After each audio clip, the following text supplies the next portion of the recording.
गरीबी से बाहर निकालने का रास्ता बताते हैं साथियों। तो इस सम्मान में हमारे नेता आदरणीय प्रशांत किशोर जी के सम्मान में एक बार जय बिहार का एक नारा लगाइए। जय बिहार, जय बिहार, जय बिहार। बहुत बहुत धन्यवाद। हम चाहते हैं कि मंच को, गरिमा को देखते हुए आप तमाम पदाधिकारी साथीगण मंच पे बैठने का काम करें और अनावश्यक रूप से मंच को खाली कर दिया जाए।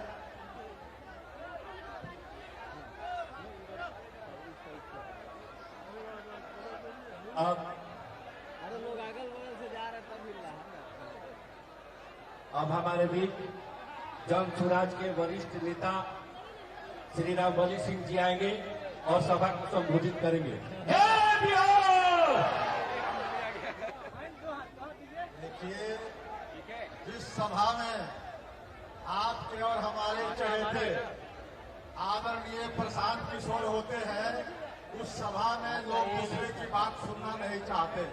इसलिए मैं एक ही अपील करना चाहता हूं आपसे कि जिस तरह से आपके इसी जिले के, इसी शाहबाद के मिट्टी का जो कर्ज था, उसको चुकाने के लिए आपके बीच का आदमी जो बिहार के बारे में धारणा बन गई थी कि बिहार अब नहीं सुधरेगा, उसको सुधारने का संकल्प लिया है प्रशांत किशोर जी ने।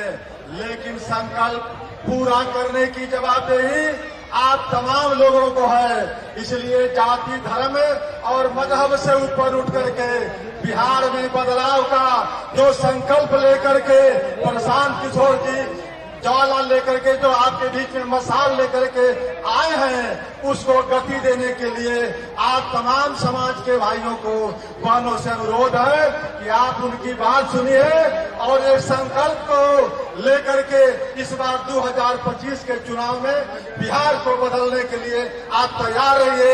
अगर इसी बात के लेकर के मैं अपनी बात समाप्त करता हूँ। अब सीधा चाहूंगा कि आप लोग जिनकी बात सुनने आए हैं, हमारे बिहार के शेर माननीय प्रशांत किशोर जी, अब आप लोग को संबोधित करेंगे। एकदम जोरदार ताली से स्वागत कीजिए। नमस्कार। डालेंगे हम, चलिए डाल दीजिए। अरे भैया, इतना तो भीड़ है नहीं, जिसको कुर्सी मिला हुआ है कुर्सी पर बैठिए, कुर्सी पर बैठिए। आप सभी साथियों का कल जुतिया है, फिर भी आप लोग समय निकालकर, खासकर महिलाएं जो यहां आई हैं, आपका धन्यवाद कर रहे हैं। सब कोई आई, ठीक बात। तो हम भोजपुरी में बोली कि हिंदी में बोली? भोजपुरी में। हमरे नाम है प्रशांत किशोर और भैया हम कोनो नेता ना है, सब आदमी रवा सब आइल बनी जा, आज इस समझ के जुटल बनी जा कि कोनो नया दल बनल बा बिहार में, जन सुराज। ओकर नेताजी अहन प्रशांत किशोर कहियन कि सब आदमी मिल के जन सुराज के अब चली जिताई जा, स्कूल के बस्ता छाप पर वोट दी जा। तो जन सुराज जब जीत के आई तो अगियाओं के, भोजपुर के, शाहबाद के, बिहार के विकास करी और काम होई। तो भैया हम कोई के काम ना करी, कोई का मदद नहीं करते हैं, नाली गली नहीं बनवाते हैं, राशन कार्ड भी नहीं दिलवाते हैं। ये मछली बांटने का अभियान नहीं है। आपका कोई मदद भी नहीं करेंगे और आपसे वोट भी नहीं मांगेंगे। वोट नहीं मांगते हैं रे भाई, वोट काहे ना मांगी? तो भैया वोट मांगे वाला तो हर एक दो बरिस पर हुआ, यहाँ कोई ना कोई आवते बा। जे आई है कहलस कि हमरा के वोट दे दो, हम अब कह लिया तो तार सब काम हो जाए। यह सुन सुन के आदमी जीवन भर से वोट दे ले जाता है। पहले 40-45 बरिस तक आदमी कांग्रेस के राज बनैलस, फिर 15 बरस गरीब के बेटा लालू जी के राजा रवा बनैनी। अभी 20 बरिस से नीतीश बाबू कुर्सी पर बैठल बड़न। दिल्ली में लोग मोदी जी के भी जिता के देख लेलस। बिहार में, अगियाओं में, रोहतास में, भोजपुर, शाहबाद में लोग के जिंदगी ना सुधरल। तब आइल बड़न है कोनो प्रशांत किशोर। रउआ हमार बात सुनब, हमरा पर भरोसा करके हमरा के वोट दे, तो एकर का गारंटी बा भैया की जीतला के बाद हम धोखा ना करब। वोट से पहले तो सब बढ़िया बतियावेला, वोट लेला के बाद कोई पूछे वाला नहीं थे। तो यही से हम वोट मांगबे ना करब। लेकिन अभी 15 मिनट में रउआ के एगो रास्ता बता के जाई, वो रास्ता रउआ सीख ली, तो फिर जेकरा के बुझाए ओकरा के वोट दे दी। वोट जिसको मन है उसको दीजिए, लेकिन जो रास्ता अभी बताएंगे वैसे वोट दीजिएगा, तो और कुछ हो या न हो, आपके लिए और आपके बच्चों के लिए इसी बिहार में शाहाबाद, भोजपुर, रोहतास में बढ़िया रोजगार और पढ़ाई की व्यवस्था निश्चित तौर पर हो जाएगी। और अगर ना होके तब मुखिया जी के, विधायक जी के, सांसद के, मंत्री के नईखे खोजे के, अपन बेटा, अपन भाई प्रशांत किशोर के गर्दन रउआ पकड़ ले। तब जकरा जकरा रास्ता सीखे के बाद अब 15 मिनट तक भैया आपस में बतियावे के नईखे, भाषण हो गई अब खत्म। अब 15 मिनट पढ़े और सीखे के टाइम हो गई शुरू। अब अगला 15 मिनट में रउआ से हम 3 गो सवाल पूछो, रउआ के अपना हाथ उठा के हाँ या ना खाली बोले के बाद अब 15 मिनट में ऐजा जितना आदमी आयल बारन सब के अपना आंख के सामने दिखी कि राउर गरीबी के, बदहाली के, बिहार में परेशानी के कारण का बा, एकरा से निकले के रास्ता उपाय का बा।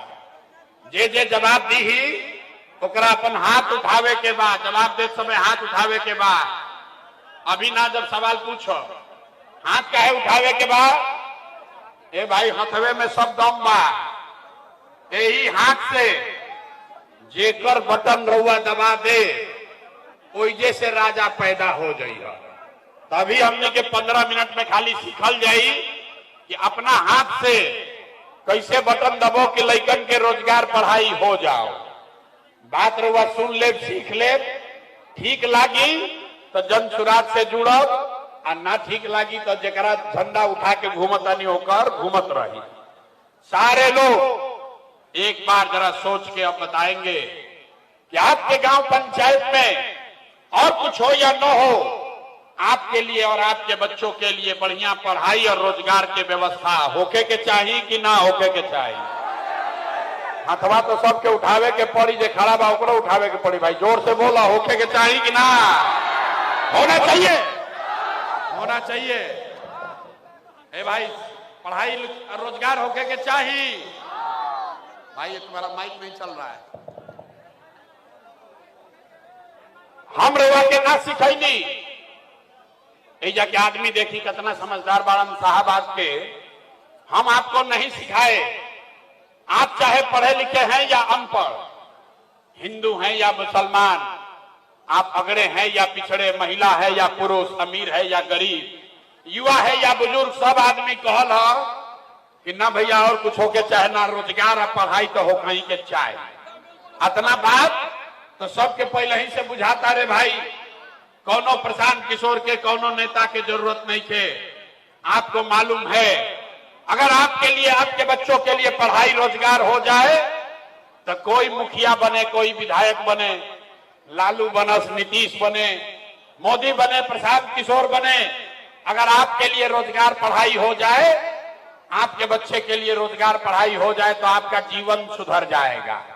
तो अब देखिए आपको दिखाते हैं राउर बदहाली बर्बादी के कारण सब आदमी तनी एक बार अपन अपन लइकन के चेहरा याद कर ली जा।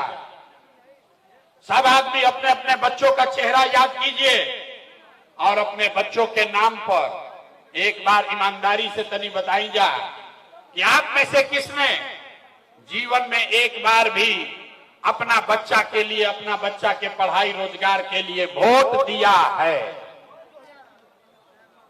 देखी दशा अपन अज्ञाओं के, जनता के। चुप, जैसे बुझाता कि बिजली के करंट मार देलो। अभी कितना जोर से बोल ली, हाँ ये भैया हमने के तो रोजगार और पढ़ाई होके के चाहिए। जब माइक दे दी ही आदमी आधा आधा घंटा भाषण देता, कोई लालू जी के गरियावता, कोई मोदी के, कोई नीतीश के, कोई कांग्रेस के, कोई मुखिया के, कोई विधायक के। अरे भाई रउआ तो आज तक अपना लड़का खातिर अपना लड़कन के पढ़ाई रोजगार खातिर वोटे ना देनी तो दूसरा के गाली काहे के देता नहीं। अब कोई खड़ा होके कही ये भैया एक का गारंटी बा कि हमने के रउआ अपना लड़कन खातिर वोट दिहल जाई, अपना लड़कन के पढ़ाई रोजगार खातिर वोट दिहल जाई तो हमने के लड़कन के मिल जाई।